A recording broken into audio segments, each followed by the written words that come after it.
Today we're going to be taking the Carbo Model X and turning it from this into this. And we're going to tell you how we did that, but first, some B-roll. Now this video is brought to you by the TurtleNeck stem. You can check them out by going over to turtleneckstem.com. They're also on Amazon. I'll have links to those down below. Going back to all the components here, we have got a pair of grips, a Sunday top-load BMX stem,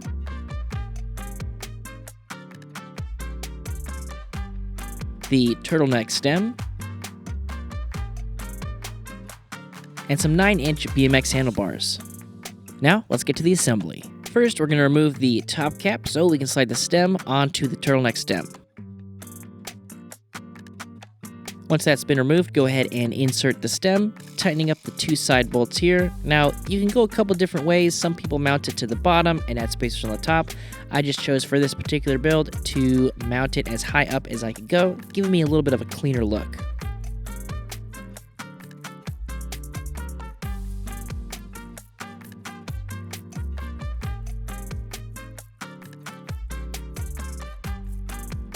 Once that's done, we're going to remove the top plate for the Sunday stem.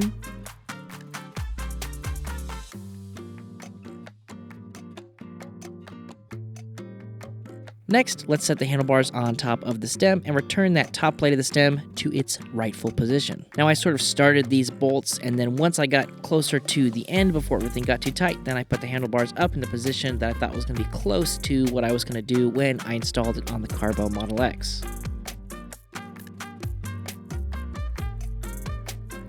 Then I slid the grips on the side just to see how it would feel, but I didn't tighten these down because we're going to have to put all the components from the Carbo Model X onto these handlebars, and that's what we're going to do next.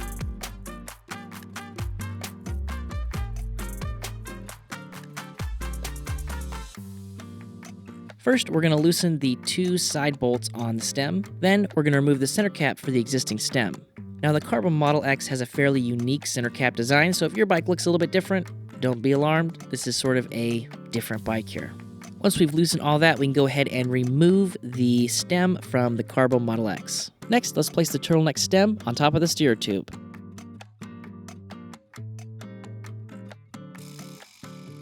First, we're going to open the quick release assembly, giving us access to the inside, and we're going to reinstall that center bolt. Once that center bolt is installed, we can go ahead and put the handlebars back on, and let's prep for transferring over the brakes and the display and all that good stuff.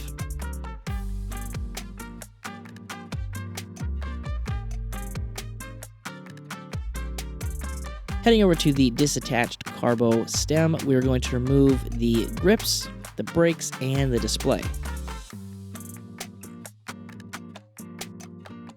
Once all that stuff has been removed from the Carbo handlebars, we're going to transfer that over to our BMX handlebars. Now that everything is installed, everything should work properly the way it is supposed to. And for those astute observers, you're going to notice that one of those cables is not connected. That is going to be our motor cutoff for the front brake. Now, ideally, we would be able to reattach all of these cables, but if there is one cable that's not going to be connected, that's one I don't mind having not connected on this bike. Now, aesthetically, one of the things that I'm going to do is drop the seat down. Now, this is going to put us in what you would say is a poor pedaling position, but with BMX riders, that's not really what you're going for, and so for aesthetics reasons, we're going to lower the seat down and make it look a little bit more BMX-y than normal. So now let's take a look at what it looks like when it is folded up. There you go, have a look. Now that we've gawked at it for a little bit, let's go ahead and take it out for a spin. Now, the first thing that I noticed about this bike was the handling. The handling improved significantly. It became almost too nimble. I remember I was talking to my dad, and I was like, it just doesn't have the right to be this nimble. And it really turned it into a different bike. And there you have it, folks. This is our Carbo Model BMX. Now, I guess we'll just add the B and the M in there. And if you guys want to pick up your own TurtleNeck stem, I'll have a link to that down below, and be sure to check the description for any discount codes we might get for you guys. And with all that being said, I love talking to you guys, and we will catch you on the next one.